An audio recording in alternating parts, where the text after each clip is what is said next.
Good morning class. MAVN के online class में class 7 और 8 हिंदी व्याकरण में अध्याय 11 है आपका क्रिया।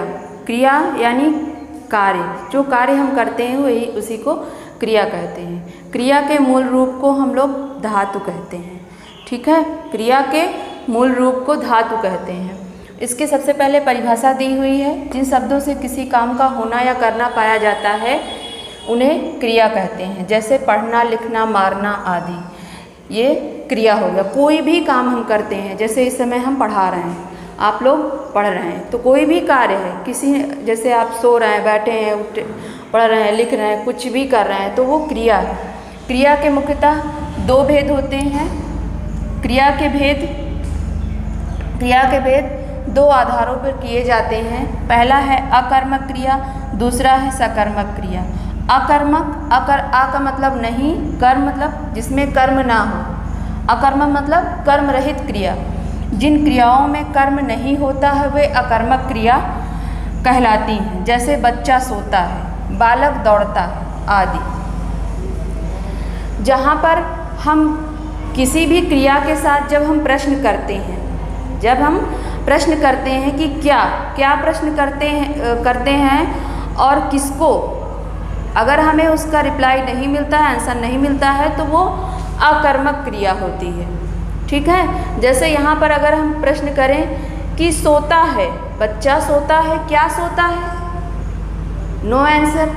फिर बालक दौड़ता है, क्या दौड़ता है, कोई आंसर नहीं। तो इसीलिए यह जो है, यह बच्चा हंसता है, क्या हंसता है, कोई क्रिया नहीं, कोई आंसर नहीं मिल रहा है। फिर बच्चा जाता है, क्या जाता है, ये भी कोई आंसर नहीं मिल रहा है। तो ये सारी क्रियाएं जिनसे हम क्या प्रश्न करें और उसका आंसर ना मिले तो वो अकर्मक क्रिया होती हैं। ठीक है। दूसरा सकर्मक क्रिया। सा मतलब सहित, कर्म मतलब कर्म के साथ, जो क्रिया कर्म के साथ हो वो सकर्मक क्रिया होती है। जिन क्रियाओं का फल काम पर पड़ता है, जिन क्रियाओं का फल या प्रभाव काम पर पड़ता है यानी क्रिया पर पड़ता है, वे सकर्मक क्रियाएं कहलाती हैं। जैसे राम पुस्तक पढ़ता है। अगर हम पुस्तक को हटा दें यहाँ से, ठीक है, अगर हम पुस्तक को यहाँ से हटा दें, कह दें कि राम पढ़ता है, राम पढ़ता है। अगर आपसे प्रश्न किया जाए कि राम पढ़ता है, अगर आपको यहाँ पर कर्म क्या है, कर्म यहाँ पर हमारा छिपा हुआ है, लेकिन यह क्रिया जो है सकर्मक क्रिया है। क्यों? क्योंकि अगर हम प्रश्न करते हैं कि पढ़ता है, क्या पढ़ता है, तो कुछ ना कुछ तो पढ़ रहा है ना। पढ़ता है, क्या पढ़ रहा है, कुछ ना कुछ पढ़ रहा है, गीता पढ़ रहा है, रामायण पढ़ रहा है, किताब पढ़ रहा है, कुछ तो पढ़ रहा है, तो हमें इसका आंसर मिल रहा है। यदि यहाँ पर जो है ये कर्म छिपा हुआ है, फिर भी हमें इसका आंसर यहाँ पर मिल रहा है, तो पढ़ना क्या है, सकर्मक क्रिया है। जैसे उसी तरह यहाँ पर मैंने दो तरीके के एग्जाम्पल दिए हैं ताकि आप लोगों को कन्फ्यूज़न ना हो, संदेह ना हो। वह खाता है, वह खाता है। अगर हम यहाँ प्रश्न करते हैं कि खाता है तो क्या खाता है, कुछ ना कुछ तो खाता है ना, कुछ ना कुछ तो खाता है, फल खाता है, दाल रोटी सब्जी जो भी खाता है, कुछ ना कुछ खाता है, तो यह सकर्मक क्रिया है।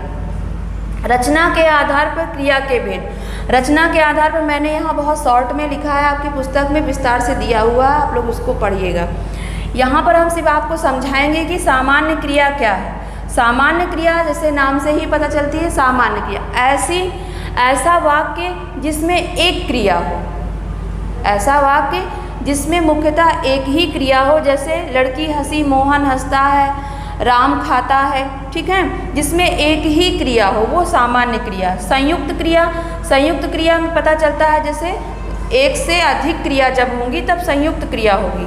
जैसे तृप्ति रामायण पढ़ने लगी, अब यहाँ पर पढ़ना भी क्रिया है और लगी पढ़ना भी क्रिया है, तो यहाँ संयुक्त क्रिया हो। अध्यापिका पढ़ा रही है, तो यहाँ भी दो क्रियाएं हैं, पढ़ाना और रही, तो संयुक्त क्रिया है।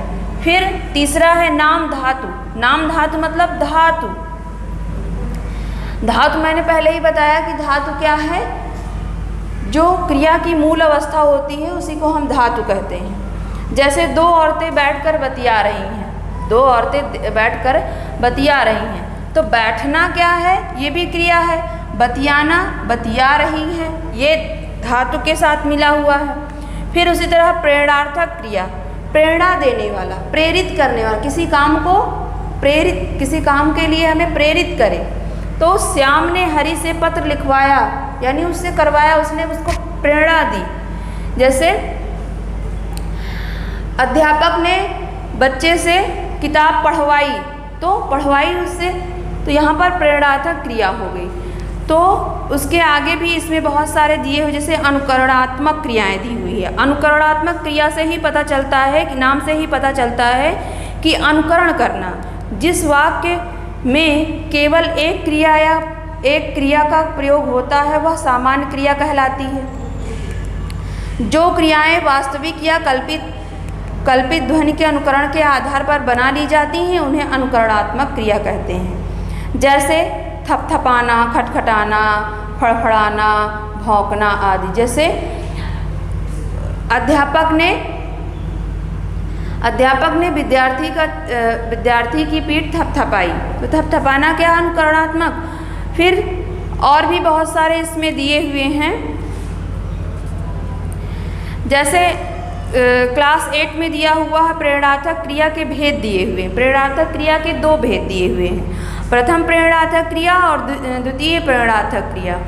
तो प्रथम में क्या है, जब कर्ता स्वयं कार्य करने के लिए होता है, जब स्वयं करता है वह प्रथम प्रेरणार्थक क्रिया कहलाती है। जैसे मम्मी बच्चों के लिए खाना बनाती, तो मम्मी स्वयं बच्चों के लिए खाना बनाती हैं, अपने लिए वो स्वयं काम करती हैं। जोकर बच्चों को हंसाता है, अध्यापक कक्षा में पढ़ाता है, तो वो स्वयं कोई काम कर रहा है, प्रथम प्रेरणार्थक क्रिया हो गई।